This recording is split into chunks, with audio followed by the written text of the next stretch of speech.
we're launching it soon, but it's like local supply. Yeah. So the US is our main market, so that's why we're just kind of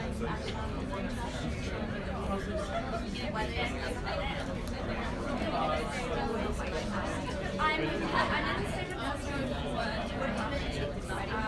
same industry for Portland, Chicago, and I know, I was kind of like, Hey guys! Sorry if I scared some of you with my loud voice. So, hi everyone, welcome and thanks all for coming out to our event tonight. I'm Shwo and I'm the CEO of Shinect.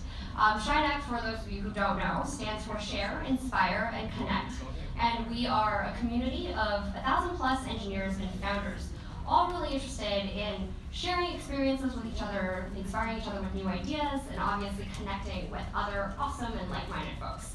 So I want to start the event actually by telling you a little bit more about how this event got started. So like many of you, I used to work at a large company for many years at Goldman Sachs, and came out and did my own startup, and now work on the venture side. And the other day I was catching up with a really good friend of mine who's an engineer, and we were chatting about career transitions. And I had an epiphany during our conversation. I realized that investors invest 5% of their fund into a startup, but an engineer invests 5% of their life. So for investors, a lot of these investors really have established processes for thinking about what companies to invest in, how to do that, whereas that's not the same at all for engineers. It's a very open process. It's not very clear how you join a startup, when you join a startup, or any of that. So I thought Shinect would be the perfect platform to kind of address this issue and for us to talk about it. And so without me telling you too much about how great this community of folks are, I thought it would be most powerful for you guys to hear from one of the members of our community who actually used to work at Microsoft and Google, who then joined a startup and saw it grow from Series A to C, and for him to share his story. So without further ado, I'd like to welcome to the stage MK. All right, thanks for the kind intro. Hello everyone, my name is MK. I currently work at this place called Honest Capital. We're an early stage fund, about 130 investments, including a couple of these in the Silicon Valley. And prior to this company, as you guys can tell, I tried to work at a lot of places, and somehow I couldn't find a way to secure a job, so had to switch quite often. Because for me, the real important thing is figuring out what I want. And I think for a lot of you guys, that's the question you always have for yourself. And the way I find that's very effective to figure it out is actually to talk to people you know, to talk to people who may know something that you don't know of. And for example, 2 years ago, actually 2 years and a half ago, I had the opportunity to choose between joining this small startup called Treasure Data, or go to this bigger startup that's doing ride sharing, was forming a China team back then. I'm not gonna name it, it's a very big company. And I got an offer to be an early team member over there to help them form a China team. And it's exciting for both opportunities, and I was trying to figure out which one I like the most and which one suits my passion most. So what I ended up doing is I reached out to a lot of friends. Luckily I have a lot of friends in both industries and groups and people who know about these two companies. And I'm making my choice to go to the smaller one because I do want to see a smaller company going from early stage. When I joined, it was Series A, to grow up, to see like what are the pains they have in growth. And I ended up staying until they raised Series C and decided to go do something else because I do want to see more other than staying in the same company. But then the people who I recommend to the big ride sharing company that took over the position they gave to me now is the head of product at Mobike, one of the largest bike sharing company in China. So people are better off, people are well off in either situations, but it really depends on what you want. So I asked myself, like, if I didn't make the decision, if I went there and became the head of product at Mobike, would I be happier than where I am right now? Maybe not, because my passion really is about learning about everything that's going on in the valley, learning about different industries, not to focus on a specific, maybe online to offline model or share economy model company. So I think I made the right choice, and the only reason I can do that is because I have a lot of awesome friends who talk to me a lot about what they think, what their experience are. So I do encourage you guys. I mean, we have an awesome house of people here tonight, and I do encourage you guys after this panel, definitely talk to each other, make some friends, and at some point you figure that their knowledge can really help you a lot in your own decision. Now, without wasting too much of your time, I'm going to give it back to Shonan and our awesome panelists. I think they have a lot to share about some really, really awesome startups. We have some like old YC alums, we have some new YC alums. So I'm just going to time to them to share with you guys their own experience, and hopefully you guys all get to meet them and get to meet a lot of new friends here in this room. Thank you. Thanks a lot, MK. So as you guys heard, he's had obviously a great experience seeing a startup grow from Series A to C. But I thought what would be really helpful for you guys, everyone in the audience today, is to get a sense of this entire spectrum of what it's like to start a very early company and kind of watch it grow. So in terms of our awesome panel here today, we have folks who are fresh out of YC, up until people who have had multiple successful exits. Oftentimes the same person, for example, who have both started a new company and also exited previously. So without further ado, I thought it would be great for us to start with a brief introduction from all of the panelists, really quick intro, and then maybe tell everyone a little bit about how you guys started your company in the first place. Hi, first of all, thanks for inviting me to be here. I'm Joris Poort from Rescale. Rescale is a company that does engineering software in the cloud. And so we have, essentially what we do is run like the technical and scientific computing backend for many companies that you know, like SpaceX, automotive companies like Honda, Nissan, Toyota, etc. And how we got started is I used to work at Boeing, so I know what it's like to work at a big company. And basically working at a big company sucks. So, for many different reasons. I mean, for some people it's the right thing, but if you want to accomplish something, I think it's hard. It's possible, but it's way harder than it probably needs to be. And after, I was there for 5 years, so quite a while. And I kind of got started, I basically worked in a specific field for like 8 years, and I always had this idea of maybe I should start a company, and I just couldn't like lose it. And so after that, I had a very big project at Boeing where it was very successful, and I wanted to kind of scale that up, and Boeing decided they didn't want to do that. And so for that reason, I kind of started the company just because nobody else would otherwise do it. And I really cared about this field. So it wasn't just like, hey, it might be cool to start a company. It was like, nobody else can solve this problem. And so I felt like I just absolutely had to. And it was now it's like 6 years later. So I guess I'm the old side of this panel. But I think it was the right decision, but it's really, really hard. So the last 6 years have been extremely difficult.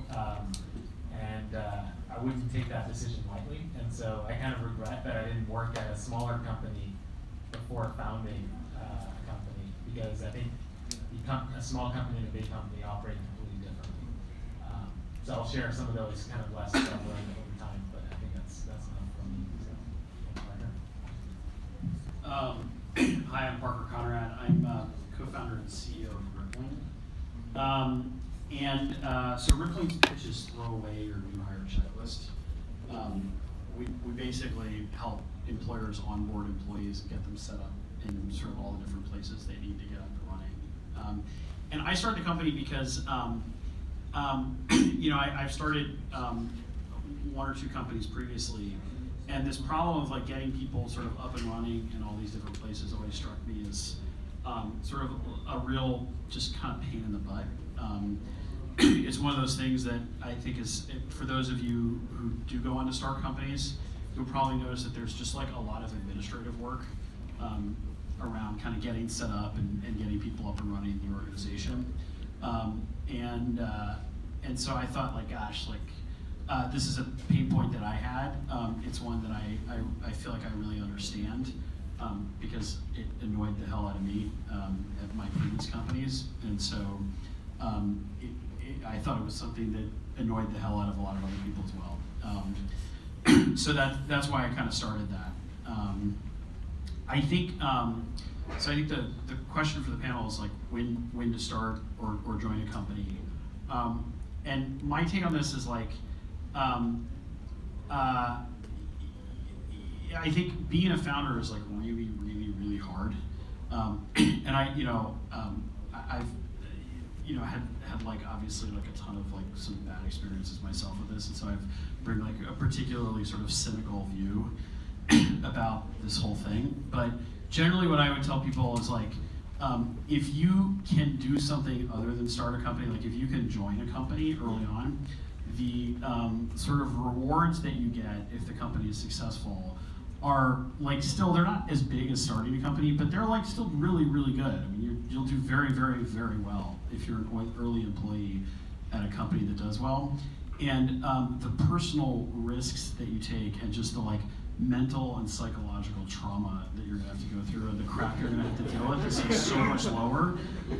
So usually when people come to me and they want advice about starting a company, my first thing, and I'm being totally honest, is like, don't do it. Like, don't do it at all. And like stay away. But like joining a company early on, particularly if you can identify one that you really believe in and you think has a really good chance of succeeding. And sometimes as engineers, like you can see that before other people can. You just know like this is something that's gonna work. There are like huge sort of advantages to you of being able to join a company at that stage. Gautam? Hi. Hello. Okay. My name is Gautam. I am the founder and CEO of a company called Metasas. We are trying to redefine the way that people think about software in hospitals. So most of the time when you think about software in hospitals, you think of EMR, the electronic medical record. We think that the world really shouldn't be about better record keeping, but more effective patient care. And more effective patient care means how can we make sure that the doctors and nurses and case managers and all these people that look after you when you're very sick in hospital are on the same page. And the way that they do that right now is using pieces of paper, pagers, hallway conversations, and that leads to hundreds of thousands of people dying every single year. So what we're trying to do is stop that, make hospitals a little bit safer, a little bit more efficient, and that's what we're about. My personal background, I'm a doctor by training, so got into medicine for the same reasons that most people hopefully go on to be doctors. I want to help people, make an impact, do something that was meaningful. Primarily driven by my experiences during childhood. So when I was very young, unfortunately my mother was diagnosed with breast cancer, and so I spent most of my childhood in hospitals with her, and that was certainly the single most formative experience of my childhood.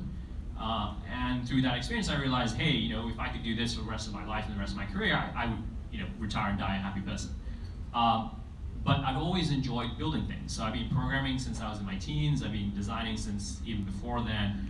And if you are a doctor working in a hospital, you find yourself getting a little bit frustrated because you don't have the tools to do your job.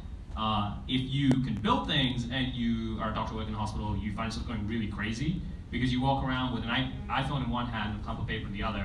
And the iPhone has HD video of a grumpy cat or your friend falling over in Australia, and the clump of paper has life and death information for 50 people. And that just didn't make any sense to me. And I would walk around, getting very irritated, saying, oh, I could build something better than this, I could build something better than this. And eventually, at some point, people poke in front of you, and I'm going to screw it, I'm going to quit, and I'm going to try and build something better than this. And that was how I founded the company. I would absolutely echo what Parker said. I don't think you have to cross over into the insanity of being a founder to really enjoy what you can enjoy and get the impact and meaning from being part of an early stage team. I think about it as a spectrum of risk tolerance and insanity, and depending on where you just naturally fit as a human being, you might be well suited to a Google, you might be well suited to a bigger startup, or you might be well suited to a very small, very small company. And I think if you want to cross over into that sort of special category of you're just a crazy person, that's probably a good time to start a company. Or the level of frustration is so high, combined with the fact that there's something going on there in your head that you're like, okay, hey, I should do this. And so yeah, I would definitely agree with what Parker said. Hi guys, I am Odio. I am the CEO of Armory. We are a very young startup. We're only 7 months old. We just graduated Y Combinator, and I am here for all of you guys tonight My goal is to give you very, very actionable information, and I'll come back to that in a second because I have an idea about how we might be able to do that tonight.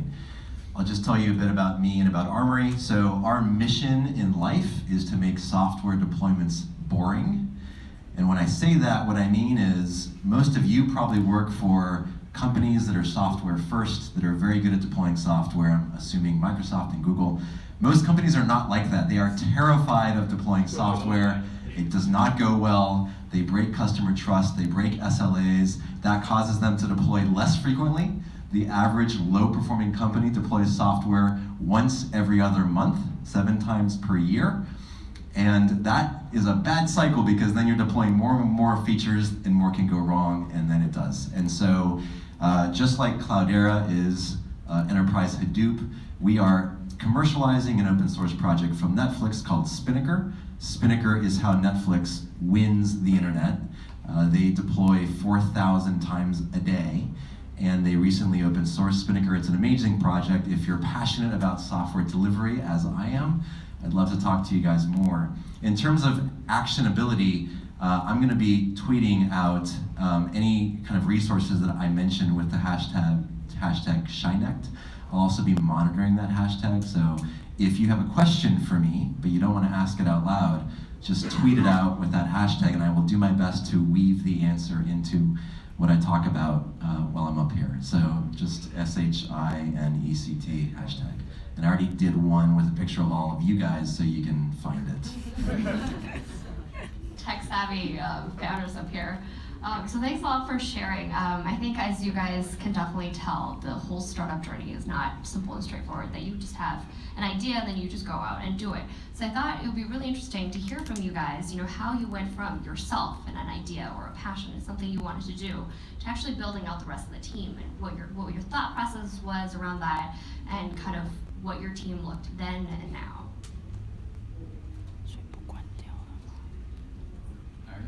I'll see that. I tried to get the alternating going. I think in my case, I've had way too many engineering degrees, and so I knew a lot of engineers, and I through working at Boeing got to know a lot of different people, some of which stayed at Boeing, some of which left. But essentially, the first engineering hire, I definitely thought only about engineering actually first. Having an engineering background, I thought, okay, sales, marketing, all these things don't matter. Let's just build the best possible product, and that'll sell itself. Turns out that's also not true. But my co-founder was actually my boss at Boeing, and actually, before I brought him on board, I just started building the software myself. And so, if all of you are basically engineers, one easy way to start is just start building it yourself.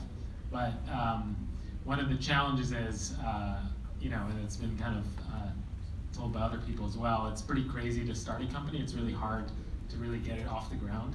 And so I think if you look at joining a company and building an engineering team, the great thing about an early stage engineering team is there's already kind of hopefully some funding, some really great engineering leaders. And I would say the most important thing, and our first 4 people at the company are all still there 6 years later.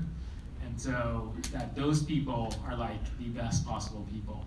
So I would say if you look for, hey, I want to join a team, maybe a smaller company, it's do you really respect the engineering leaders? And of course, the default is you have to be really passionate about what they're doing.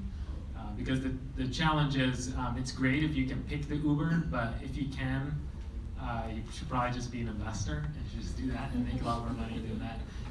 But the reality is nobody's really very good at that, and so you should really pick a company you're really passionate about. And if you're passionate about something that's really valuable, hopefully what you're doing has a lot of meaning, and that means value, that means it'll probably be a successful company. And when you look at joining an engineering team, I would also think about, are these other, engineers who might be your boss or your colleague, would you respect them, and do you want to hang out with them? And it's not also just about are they just the smartest people? They should be good mentors. You should learn from each other. And often you can kind of try that out. So with startups, you can just go there, work for a few weeks, kind of for free and see if it works out for you. But yeah, that's so for us, we brought on the first few hires, which are all from my personal network. So also if you're starting a company, those are probably people you already know. And hopefully it's a really tight group that stays together. So the other thing I would look for if you're joining a company is like, does this team feel like they're gonna stay together? Because the biggest reason companies fail is those people don't stay together, and then it's really hard to keep the company going. And so that's the other thing, is look for like a track record of that these people have either worked together for a long time before, or have been working at that company together for a while. In our case, it's like almost a decade, so that's maybe too long for me and my co-founders who've been working together. But a few years is always a good sign. Those are maybe a few tidbits. Yeah, I mean, I've always found in my experience that, or at least like looking back on previous companies, the people that that I brought in from my personal network, that I've worked with usually, like friends is kind of, it's less true, but people that you've worked with before, that you really respect, that you bring in, tend to end up being the most successful. And like, sort of slightly beneath that were people that are VCs, sort of recommended to us. And like, sort of way below that were people who came in through recruiters, or even executive recruiters and things like that. They just generally were kind of like lower quality. And sometimes in like counterintuitive ways, like there were a lot of people who like I wouldn't have thought would scale up to be able to run a very large organization that did, and were very successful at doing that. I would sort of have a lot of confidence in going with your gut and bringing on people that you respect in the early days. I also think that the thing that like didn't really work out for us was bringing in sort of high-profile people at the top of their careers, just because generally like people like that had kind of already had their success. They for whatever reason weren't as hungry, weren't as committed. Keith Rubén has this saying that he says, like, you want to hire the people who are like going to be celebrities because of like what they do at your company, rather than people who have already been successful. And so as much as like when we had big problems, we were always kind of looking for someone who just had the pedigree to come. It was really tempting to hire someone who had the pedigree to come in and just fix the problem and take it on and make it all go away. Like those people never actually did that. Yeah, anyway. If there are any questions on that. Yeah, I agree. So for me, I had no friends. So no, actually there's some truth to that. I had no friends who would even contemplate quitting their job to start a company, because I was a doctor, and generally speaking, doctors are not the most risk-friendly people. And so I tried. So I had a couple of challenges. One was that my entire network of friends were really doctors who, they planned on being doctors their entire lives. They'd done all this training. They wanted this set career path, etc. And this random guy saying, "Hey, we should start a software company." It's kind of nuts. And so they told me that. I lost a few friends that way, but no.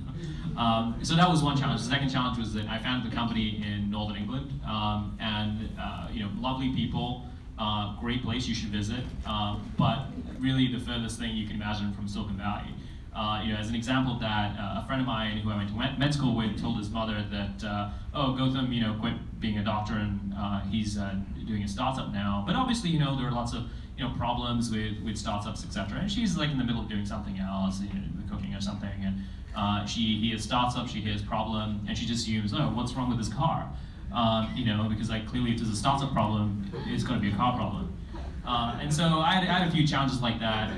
No one really wanted to jump into the fray with me, and I tried for a long time actually to try and find a co-founder.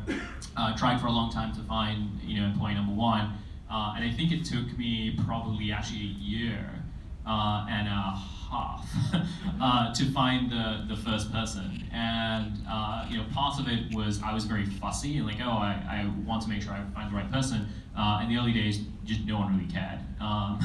And so I had some sort of unique challenges on that front. I do think that you need to hold out to find people who really align with your values, that really align with the vision and mission that you have as an organization. Because through all the turbulence that you'll go through as a company, those people have to have something that bonds them together. And the North Star of the mission, the vision, and those shared values of how you do things, to me, are the things that really keep you together through all of that turbulence.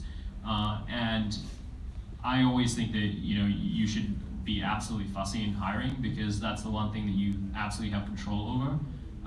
And the people really build the company and do everything else. So yeah, we waited a long time, or the royal we, I waited a long time to find that first person.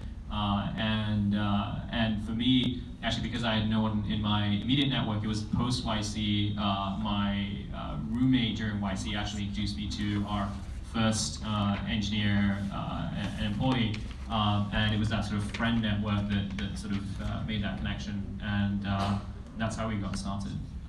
I mean, I guess what I would ask you is, if you could raise your hands, how many people want to start a company who are in this room? Okay, so that's maybe like a fifth of you. And how many people want to work at an early stage startup? Okay, so it's about even, maybe even more people want to start. And those of you who did not raise your hand, you're just here for the food?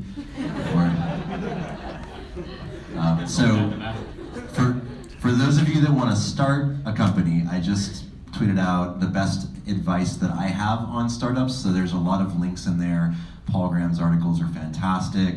A lot of information about Y Combinator, and just a lot of things that I've learned about doing startups. I think what Joris said early was he started his company because he couldn't not start it, and that's probably the only reason to really start a company, is because you just can't stop thinking about it. But if you do want to start a company, do it. Like, it will never be easier for you personally than it was yesterday. You will never have fewer mortgages. You will never have fewer spouses. You'll never be younger. I mean, there's just a lot of reasons to like, if you're gonna do it, like do it. But it gets romanticized, and it is not romantic to do a startup. It is extremely hard, lonely work. For those of you that want to work at an early stage startup, what I would say is find the thought leaders in your industry and get to know those people. Get those people to know you, because those are the people that are being pinged all the time for those very high quality referrals that Parker was talking about. Become the best at what you do in some special way, and get to know the people that are being pinged all the time to look for those very best people. And that honestly is the much more lucrative path. It's the much less binary outcome path, for sure. Thanks. So that's definitely very valuable feedback and advice for everyone sitting here today. And actually I wanted to take a quick moment to tell everyone, you guys are actually really lucky to be here at the event, because due to overwhelming demand, we actually had to turn away a lot of the folks who wanted to come. And so we have, I think, at least a good 100 people sitting online watching our live stream. But what we're about to talk about next, we're really hoping to have a candid conversation with all the speakers here. So we're actually going to go off and turn off